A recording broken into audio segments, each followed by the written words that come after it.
Hey, do you want to know how to protect your assets in the event of a divorce? Watch this video. I am Jim DeLoisio, Director of Legal Services at Torchlight Tax. I'm going to tell you how to do this. This is not about hiding assets or cheating your spouse. That's not the way to have a happy life.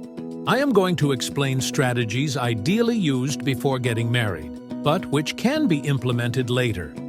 The first strategy is to keep your assets separately in your own name and separate from marital assets. Suppose you have $1.4 million in assets and marry a man with $50,000 in assets. 5 years later, your assets together are worth $2.2 million. And all $2.2 million of these assets are your original $1.4 million appreciating over time. You owned rental properties and stocks that went up in value. Your husband decides to divorce you. He has not created any new assets. Maybe he had an affair or decided he does not love you anymore. Whatever. Would you like to give him half of your $2.2 million in assets, which is $1.1 million? Is that fair? If you want to ensure this does not happen, carefully listen to this entire video. The strategies herein help protect you from jeopardizing your separate assets in the event of a divorce. Nothing I am talking about has to do with protecting assets that are jointly created during the marriage. Once again, this is not a video on how to your spouse in a divorce settlement. Also, these strategies protect your assets even if your assets are much less. If you have assets that you do not want to lose, contact us for a free consultation. You can keep your premarital assets separate and protect them in the case of a divorce. Suppose you brought assets into the marriage that you want to protect. This may be because you had an earlier marriage and felt you had paid disproportionately in a divorce agreement. Or maybe you have heard of people who got burned in a divorce settlement. Whatever the reason, you have decided to protect your assets. If you keep your assets separate, in your own name, and do not commingle your assets or put marital income into them, your chances of losing these assets in divorce greatly decrease. Let's put some more numbers in here and change the example a bit. This time, suppose you are the husband. You got married with $1.2 million in assets.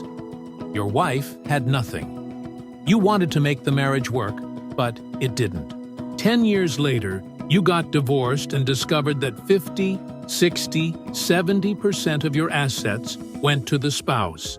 This was not fair. How did it happen? In court, they are supposed to look at the relative assets of each spouse and try to be fair and equitable in the asset division. Now, in divorce court, you had 2 kids, a house with a fair market value of $2 million, a mortgage, and your funds had been commingled the last 10 years. Let's say the net worth of you and your wife was $3 million, and this was generated mainly from the appreciation of your $1.2 million. The wife got primary custody of the kids and the house because she looked like a better parent, or you didn't contest it. And the court wanted the kids to stay in the house. Before you know it, she has $1.5 million or more of the $3 million in assets. This resulted from commingling your assets. This should not have happened. Generally, the law is that separate assets brought into a marriage will remain separate, unless you commingle them or you take steps to erase the separateness of those assets. The key is to keep assets in your own name and not commingle them. Now, you're probably aware of prenuptial agreements, prenups. These are somewhat effective, but even then, you must be careful to keep your separate assets separate. Also, prenups are sometimes successfully argued against by an opposing attorney, and they can create upsets even before the start of the marriage. There are better approaches, so keep watching. Keeping the assets separate and in your own name is key to protecting them in the event of a divorce. Keeping them in your own name may not be enough.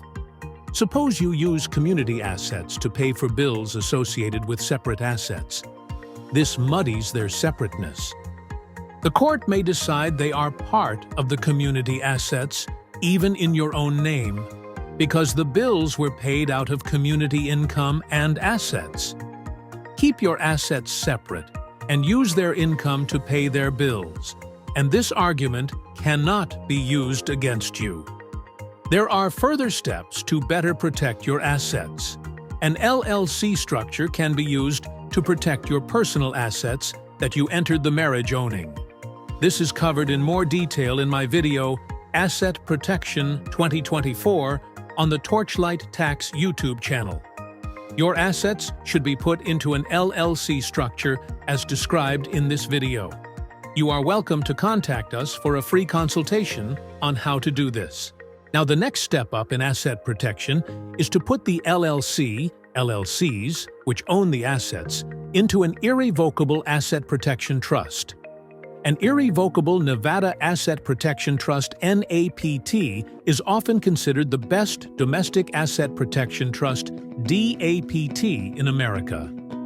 This structure of a NAPT owning an anonymous holding LLC in a state like Wyoming, and this holding LLC owning LLCs in a state of operations and other assets, is very strong asset protection. Not only is it great asset protection for divorce, it is great asset protection in marriage, business, and life in general. We recommend you watch my video on Nevada Asset Protection Trusts for more details. You may want to create a second structure like this for assets created after marriage. If you are interested in any of this, contact us at 877-758-7797 or info@torchlighttax.com. Properly done, this is stronger than a prenup in my opinion. See my video on Nevada Asset Protection Trusts. This avoids any potentially upsetting prenuptial conversations before the wedding. The cool thing about a NAPT, as described in my video, is you can control your assets but still protect them in a lawsuit. Also, you can make the beneficiary of the irrevocable Nevada Asset Protection Living Trust a revocable Nevada Asset Protection Living Trust and keep your estate out of probate court. See how to avoid probate on the Torchlight Tax YouTube channel. You, of course, are the primary beneficiary of the revocable trust, but there can be other beneficiaries such as your wife, kids, and other family and friends. You can easily change the beneficiaries in a revocable trust. That is why it is called revocable. Maybe your son is ungrateful, a heroin addict, and a criminal, but your stepdaughter is the apple of your eye. Take your son off the beneficiary list and put on your stepdaughter. Later, your son gets off heroin and becomes a minister for your church. Your stepdaughter joins a satanic cult. Okay, you can change the revocable trust beneficiaries back. You can even create an additional trust as a joint trust with your new spouse after the marriage ceremony and put your joint assets there as they are created. You then have a joint trust with your spouse set up after your marriage. And you have a trust of your own separate from before the marriage. This does not sound like commingling to me. My recommendation would be to set up an LLC irrevocable trust, revocable trust structure as early as possible. This protects your assets against creditors and lawsuits in general. Then, when you get married, you tell your fiancé you already have an irrevocable family trust. She cannot tell you to revoke it or give her half, because you can't. You can add her to the revocable living trust as a beneficiary, but you can still remove her if she divorces you. This is very strong asset protection. Now, no one can guarantee it is impossible for someone to penetrate and get your premarital assets. Absolutes are unattainable, but these steps make it much more difficult.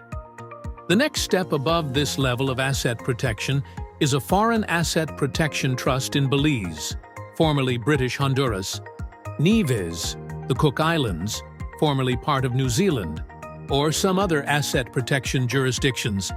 These are covered in my videos. These jurisdictions can ignore U.S. court orders. These trusts can also be set up after marriage and can be effective even then.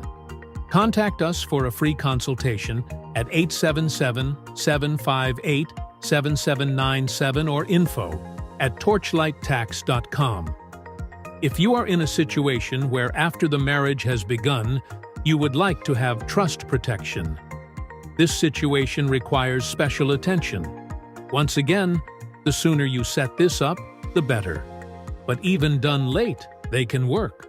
Nothing here prevents a court from requiring you to pay child support or alimony if your income supports it. But there is a big difference between paying alimony and child support and losing your assets. These strategies work very well to ensure you get a fair settlement. If your goal is to not give your spouse or kids a dime, it may not work as well. These strategies make it very difficult for your spouse to win a disproportionate settlement. I do not recommend using these strategies to take advantage of your spouse in divorce.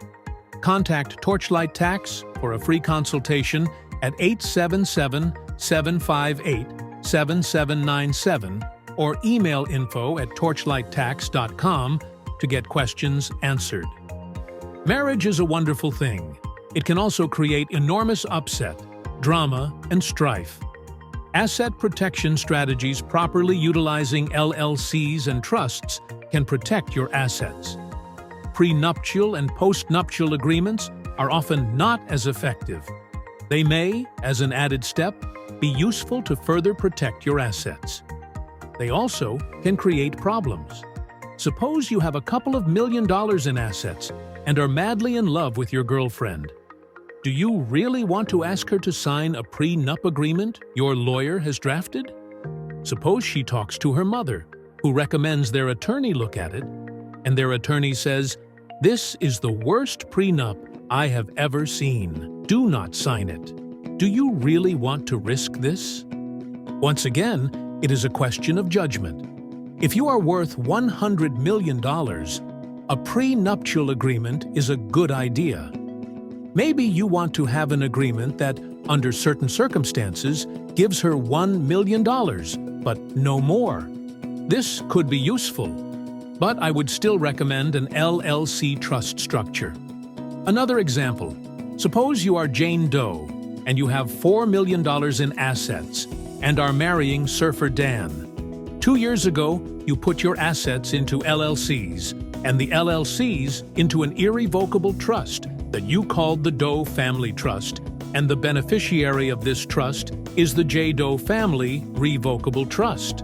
And the beneficiaries of this trust are Jane Doe and other Doe family members.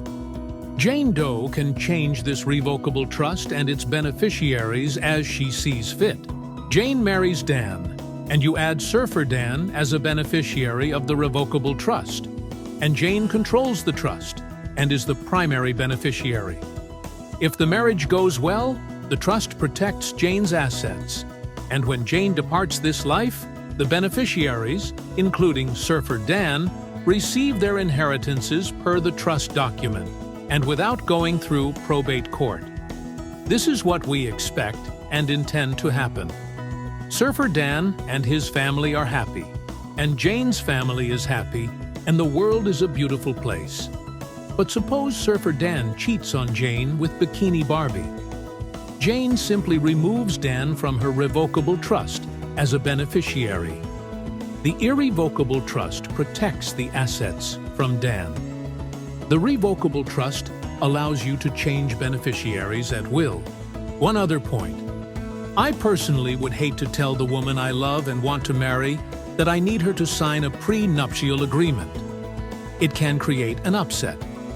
Also, while prenuptial agreements can strengthen the strategies described herein, by itself, the prenup is weaker than the structures we have discussed here if they are properly drafted.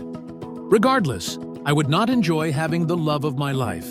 Please sign my prenuptial conversation. If my estate was $100 million, I probably would do so. The same applies to post-nuptial agreements. You can make an agreement after marriage. You can also set up an LLC trust structure after marriage. You can also do both. This is a bit more complex and requires more careful drafting. Once again, the purpose should not be to your spouse in a divorce settlement. These strategies can also be used when both parties have substantial assets. It is also important to remember that there are a lot of other parties and factors that can be involved in inheritance. Friends and families may have their own input or expectations about inheritances. Maybe your spouse is totally chilled, trusting, and unworried about this. But her mom and sister are paranoid looking at your assets and counting on them. Another factor is attorney fees. These can substantially diminish an estate.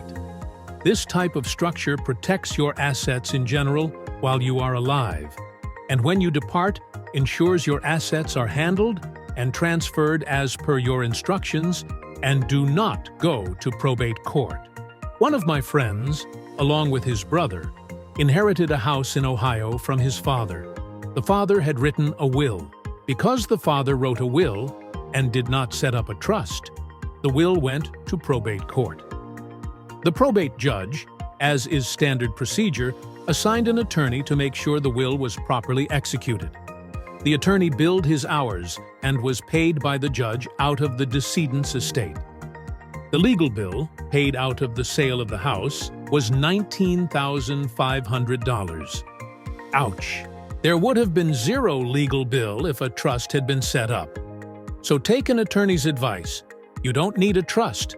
A will is much cheaper, with a grain of salt. A will may be much cheaper to set up, but it may be much more expensive to the estate in probate. Oftentimes, the attorney who wrote the will is assigned by the probate judge to oversee the execution of the will. There is a lot of emotion that goes into creating a marriage. A proper LLC irrevocable trust, revocable trust structure can protect your assets without having to have a prenup negotiation with your fiancé and potentially creating an upset. Moreover, you probably should have one anyway. These structures protect your assets in general from lawsuits and creditors. If you set them up before meeting your fiancé, then it is also clearly apparent that you did not set them up for lack of trust of your fiancé. This would be simply a pre-existing asset protection structure including your family trust. The point also needs to be made that you need competent professionals doing these documents.